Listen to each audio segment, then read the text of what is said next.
आप देख रहे हैं गुड न्यूज टुडे और मैं आपके साथ हूं सुमित चौधरी। एक तरफ रूस यूक्रेन की युद्ध की आग ठंडी होने का नाम नहीं ले रही, वहीं दूसरी तरफ पूरी दुनिया में परमाणु युद्ध की महाविनाश की आशंकाएं लगातार प्रबल होती जा रही हैं। दरअसल रूस को ना तो अब तक यूक्रेन पर कोई पूरी तरीके से कब्जा कर पाया है और ना ही किसी तरीके की कोई बड़ी सफलता रूस के हाथ लगी है। वहीं दूसरी तरफ यूक्रेन लगातार और ज्यादा मजबूत होता जा रहा है, जिससे रूस बहुत ज्यादा परेशान हो गया है और इस परेशानी का सबसे बड़ा कारण है अमेरिका। यही वजह है कि रूस के राष्ट्रपति पुतिन कई बार परमाणु हमले की धमकियां भी दे चुके हैं, लेकिन अमेरिकी राष्ट्रपति बाइडेन की एक चाल से पुतिन बैकफुट पर आ गए हैं। अमेरिका ने अपने सबसे सीक्रेट प्लेन को यूरोप के आसमान में उड़ाकर पुतिन की परमाणु धमकी को पूरी तरीके से बेअसर कर दिया है। ये रिपोर्ट देखिए।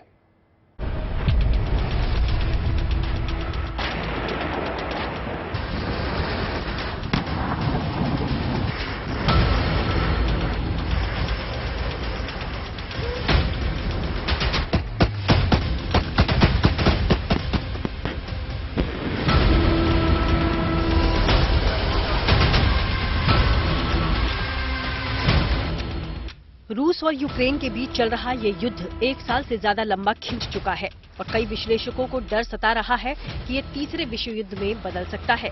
वहीं रूस लगातार परमाणु हथियारों की धमकी दे रहा है, जिससे दुनिया की सांसें थमती नजर आ रही हैं। लेकिन इसी बीच अमेरिका ने यूरोप में महाविनाशक परमाणु बमों की तैनाती कर रूस को साफ संदेश दे दिया है कि अगर रूस यूक्रेन में परमाणु हमला करता है तो उसका मुंहतोड़ जवाब दिया जाएगा। अमेरिका के महाविनाश लाने वाले सीक्रेट प्लेन E-6B मर्करी को यूरोप में भी देखा गया। इस अत्याधुनिक विमान की मदद से अमेरिका दुनिया में कहीं भी परमाणु हमला कर सकता है। अमेरिका रूस को ये संदेश देने की कोशिश कर रहा है कि परमाणु हमले का जवाब परमाणु हमले से दिया जा सकता है। यानी अमेरिका की इस चाल से परमाणु हमले की धमकी देने वाले पुतिन बैकफुट पर जा सकते हैं और दुनिया एक बड़ी तबाही से बच सकती है। ये लड़ाई एक बहुत ही निर्णायक मोड़ पे पहुंच गई है और दोनों तरफ से जो है युद्ध बहुत जोरों से चल रहा है। और ये भी सच्चाई है कि जो जेट एयरक्राफ्ट की पहले बात हुई थी वो अमेरिका शायद ना दे, मगर ऐसे में ऐसा लगता है कि ये लड़ाई क्या कहीं थर्ड वर्ल्ड वॉर की तरफ तो नहीं जा रही, या इसमें अगर पुतिन कॉर्नर हो जाते हैं और उनको लगता है उनकी वो जीत नहीं मिल रही उनको और वो दलदल में फंस गए हैं, तो फिर वो न्यूक्लियर हथियार भी इस्तेमाल कर सकते हैं, ये ऐसा लगता है। और इसी को देखते हुए अभी अमेरिका ने जो उसका एक सीक्रेट बॉम्बर है E-6 ब्रावो, उसको भी डिप्लॉय किया है। वो एक बहुत ही ज्यादा घातक है, वो एक स्टेल्थ टेक्नोलॉजी से बना हुआ है, 5th जनरेशन एयरक्राफ्ट है और उसको डिटेक्ट करना मुश्किल है। तो रूस को भी पता है कि अगर गलती से उसने न्यूक्लियर हथियार इस्तेमाल किया तो उसके ऊपर भी न्यूक्लियर हथियार गिराया जा सकता है। दुनिया में अमेरिका और रूस ही ऐसे देश हैं जिनके पास इस तरह का डूम्सडे प्लेन मौजूद है। ये एक तरह का एयरबोर्न कमांड पोस्ट होता है जो इस तरह से बनाया गया है कि उससे परमाणु हमला किया जा सकता है और अगर दुश्मन परमाणु हमला करता है तो ये प्लेन उससे आसानी से बच निकलता है। इस महातबाही लाने वाले प्लेन का निर्माण शीत युद्ध के समय किया गया था। रूस और यूक्रेन के बीच युद्ध को देखते हुए इन विमानों का महत्व और भी ज्यादा बढ़ गया है। यूरोप में अमेरिका के सैन्य अभियानों के लिए जिम्मेदार जर्मनी स्थित अमेरिकी यूरोपीय कमांड ने E-6B मर्करी प्लेन के यूरोपीय देश आइसलैंड में उतरने की तस्वीर पोस्ट की है। E-6B मर्करी प्लेन एक कमांड पोस्ट और संचार प्लेन है। अमेरिकी सेना की यही कमान रूस और तुर्की से लगे इलाकों में सुरक्षा और दूसरे अभियानों को अंजाम देती है। अमेरिकी सेना ने ट्वीट कर कहा कि इस प्लेन ने यूरोपीय कमांड एरिया में अभियान चलाते हुए आइसलैंड लैंड किया है। अमेरिका एक रूस को साफ सुथरे शब्दों में समझा रहा है कि अगर आप न्यूक्लियर हथियार इस्तेमाल करेंगे तो हम अपना जो एक सीक्रेट प्लान है जो कि E-6 ब्रावो प्लान के तहत एक बहुत ही घातक एयरक्राफ्ट है उसको हम डिप्लॉय कर रहे हैं और हमारे अंदर भी काबिलियत और क्षमता है कि अगर आप न्यूक्लियर हथियार इस्तेमाल करेंगे तो आपको भी काउंटर करके न्यूक्लियर हथियार रूस के ऊपर भी इस्तेमाल होगा। तो ये मुझे लगता है एक बहुत बड़ी चिंता हो सकती है रूस को, और वो रूस 10 बार सोचेगा कोई न्यूक्लियर हथियार इस्तेमाल करने का। रूसी न्यूज वेबसाइट स्पुतनिक के अनुसार आइसलैंड में अमेरिका के राजदूत और राजनयिकों ने इस प्लेन के चालक दल से मुलाकात की है। बताया जाता है कि अगर अमेरिका को किसी जगह पर परमाणु हमला करना है तो वो इस सीक्रेट प्लेन को संदेश भेजेगा। इसके बाद ये प्लेन संदेश को अमेरिका की परमाणु सेना को भेजेगा। ये प्लेन मिसाइलों से लैस सबमरीन को भी परमाणु हमला करने के लिए संदेश भेज सकता है। इसी तरह से अमेरिका की जमीन पर बनाए गए मिसाइल साइलों को भी मिनटमैन परमाणु मिसाइलों को दुश्मन पर दागने का संदेश भी E-6B मर्करी प्लेन से भेजा जा सकता है। बता दें कि अमेरिका के पास 5,400 से ज्यादा परमाणु बम हैं, वहीं रूस के पास 5,900 से ज्यादा एटम बम हैं। परमाणु हथियारों पर नजर रखने वाली संस्था Stockholm International Peace Research Institute के अनुसार दुनिया भर में परमाणु हथियारों की कुल संख्या लगभग 4,500 है। इनमें से सबसे ज्यादा हथियार रूस के पास हैं, उसके बाद अमेरिका का नंबर आता है और फिर भारत, चीन, फ्रांस, ब्रिटेन, पाकिस्तान, इजराइल और उत्तर कोरिया आते हैं। इस तरह से कुल 9 देश हैं जो परमाणु ताकत रखते हैं। अगर इनमें से एक भी आक्रामक होकर इस ताकत का इस्तेमाल करने पर आ गया तो बाकी देश भी शामिल हो जाएंगे और फिर जो होगा उसे जानने के लिए कोई बचा नहीं रहेगा। अमेरिकी राष्ट्रपति बाइडेन 21 फरवरी को अचानक कीव पहुंचे। रूस यूक्रेन के बीच चल रहे युद्ध के दौरान बाइडेन का कीव पहुंचना मामूली बात नहीं है। जाहिर है बाइडेन के कीव दौरे से यूक्रेन के राष्ट्रपति जेलेंस्की का हौसला बढ़ा। बाइडेन की इस यात्रा से भड़के हुए रूसी राष्ट्रपति पुतिन ने अमेरिका के साथ अपना परमाणु करार सस्पेंड कर दिया।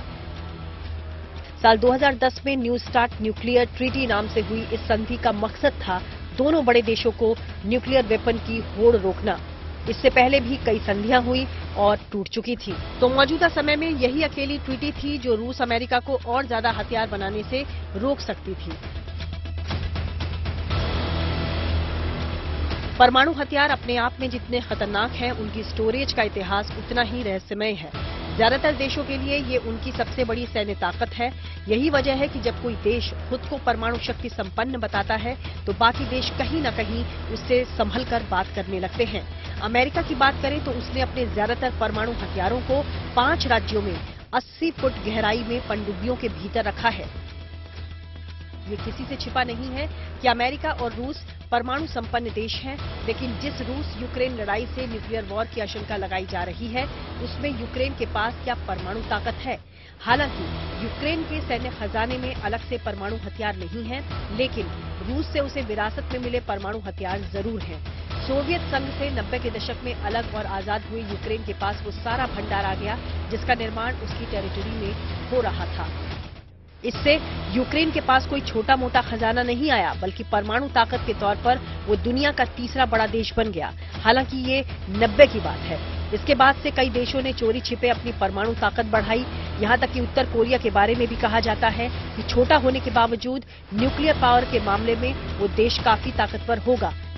लेकिन ऐसा लगता है कि रूस की परमाणु धमकी की काट अमेरिका ने खोज ली है और बाइडेन ने अपना ट्रम्प कार्ड खेलकर पुतिन को बैकफुट पर जाने के लिए मजबूर कर दिया है।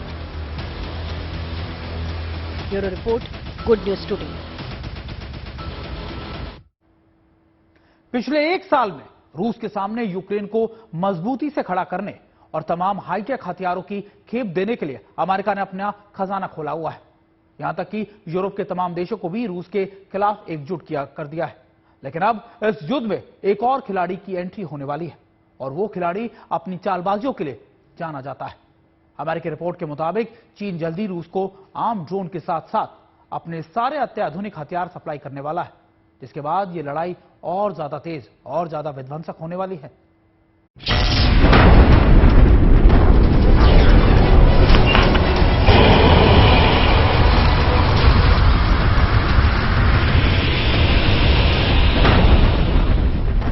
रूस और यूक्रेन के बीच चल रही ये जंग थमने की बजाय और तेज होती जा रही है। अमेरिका का आरोप है कि चीन यूक्रेन युद्ध में इस्तेमाल के लिए रूस को हथियार देने की तैयारी कर रहा है। इसमें चीन का ZT-180 ड्रोन को प्रमुख हथियार के तौर पर देखा जा रहा है। बताया जा रहा है कि इस कामिकेज ड्रोन का इस्तेमाल यूक्रेन की राजधानी कीव और दूसरे शहरों में तबाही मचाने के लिए किया जा सकता है। चीनी company Xi'an Bingo intelligent aviation technology kamikaze drone की सप्लाई को लेकर रूस की सेना के साथ बातचीत कर रही है। हालांकि शियान बिंगो इंटेलिजेंट एविएशन टेक्नोलॉजी ने इन खबरों को बेबुनियाद बताया और कहा कि इस मामले में रूस के साथ उसकी कोई बातचीत नहीं हुई है। जबकि अमेरिकी विदेश मंत्री एंटनी ब्लिंकेन ने कहा था कि इस युद्ध के दौरान चीन रूस को घातक हथियारों की सप्लाई कर सकता है, लेकिन चीन ने इन आरोपों को बेबुनियाद बताया था।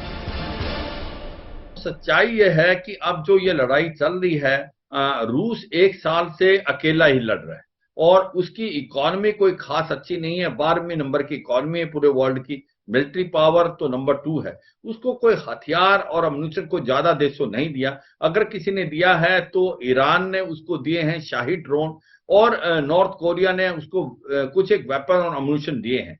ऐसे में रूस को चीन ने कोई मदद नहीं की।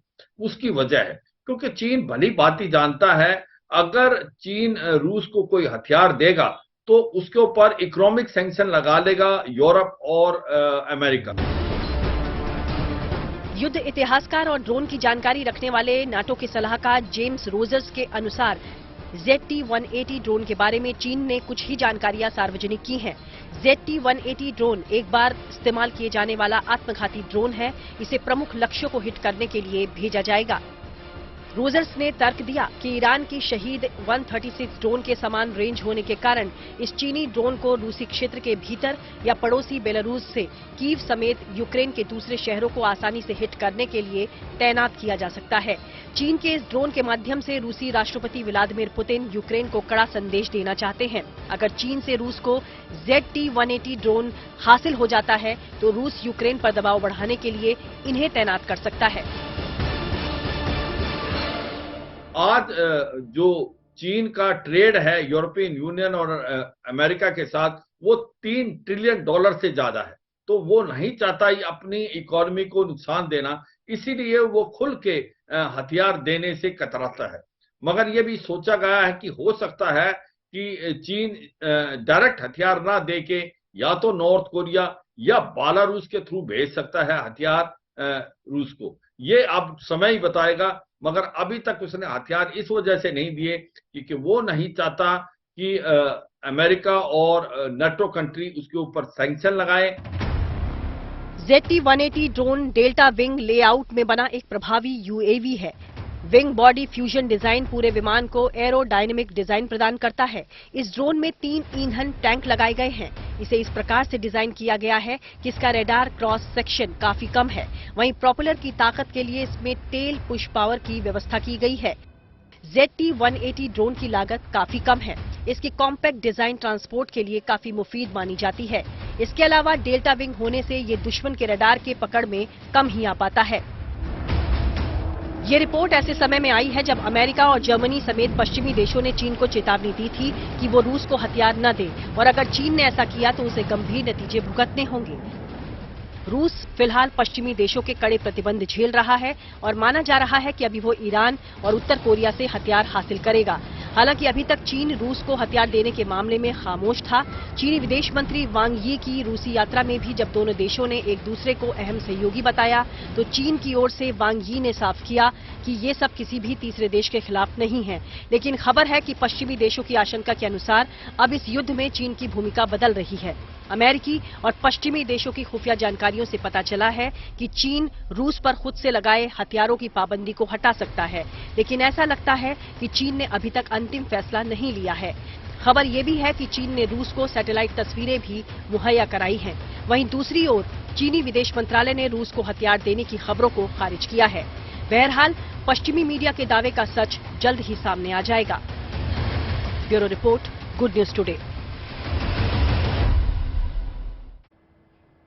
एक तरफ रूस यूक्रेन युद्ध में चीन की एंट्री से अमेरिका की मुश्किलें बढ़ती जा रही हैं, वहीं और दूसरी तरफ एक ऐसा देश भी है जो अमेरिका के लिए मुसीबत का पहाड़ बनने वाला है, और वो है ईरान।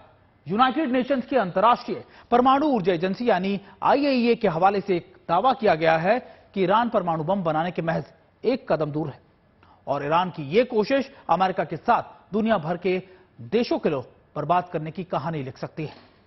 दुनिया में जंग के एक और फ्रंट खुलने की तैयारियां हो रही हैं, और यह भी कहा जा रहा है कि ऐसा अगर हुआ तो फिर बर्बादी दुनिया भर के सारे किनारों पे होगी। ये रिपोर्ट देखिए।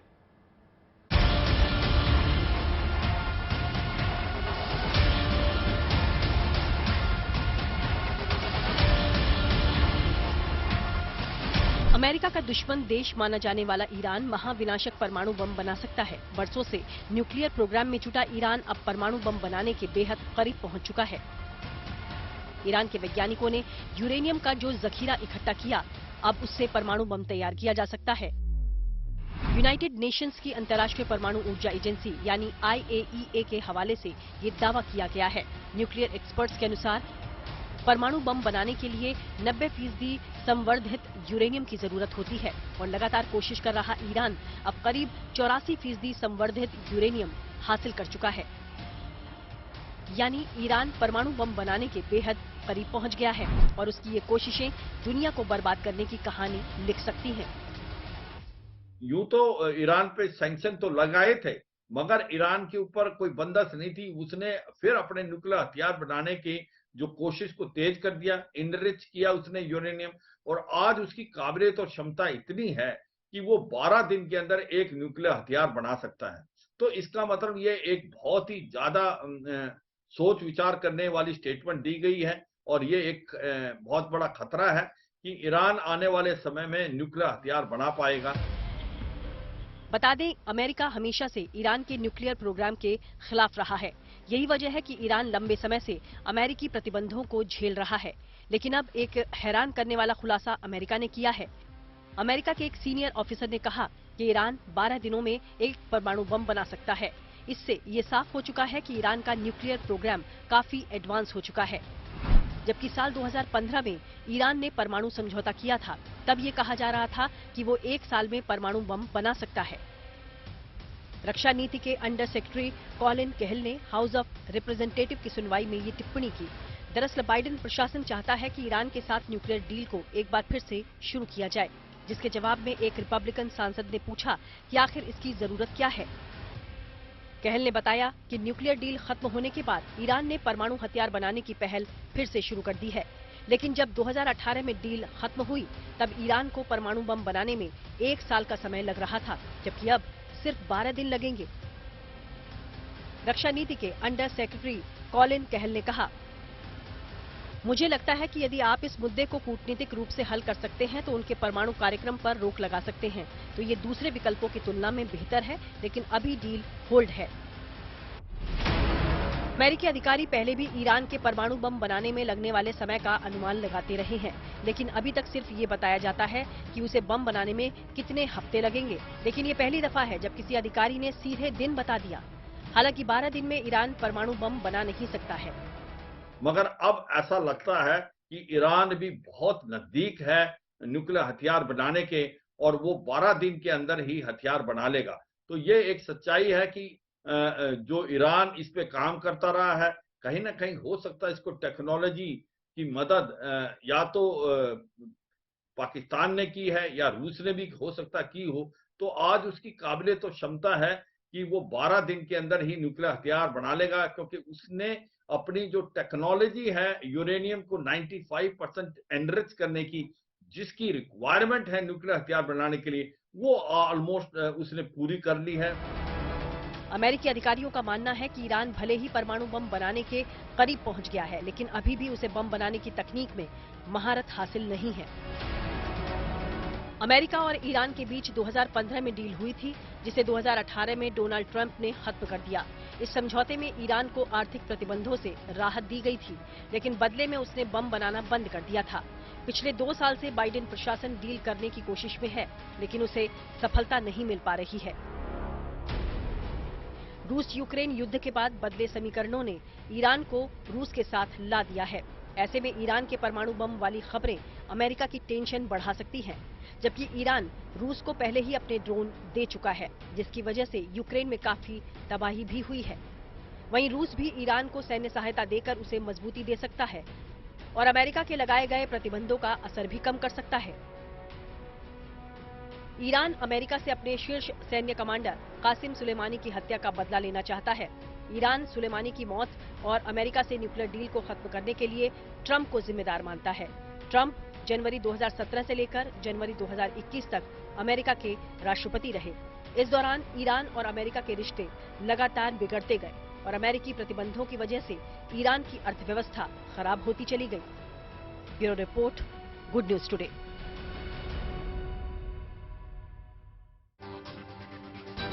रूस और यूक्रेन का युद्ध करीबन 1 साल बीत जाने के बाद अब भी जारी है और दुनिया अभी तक इस युद्ध से उभर नहीं पाई है। और ऐसे में ईरान और चीन की एंट्री से दुनिया भर में हाहाकार मच जाएगा। यानी दुनिया के तमाम सुपर पावर एक ऐसे युद्ध में शामिल होंगी जिसे महायुद्ध के तौर पर जाना जाएगा। आज से इस खास पेशकश में इतना ही। कल फिर गुड न्यूज टुडे पर आपसे मुलाकात होगी। तब तक के लिए इजाजत दीजिए।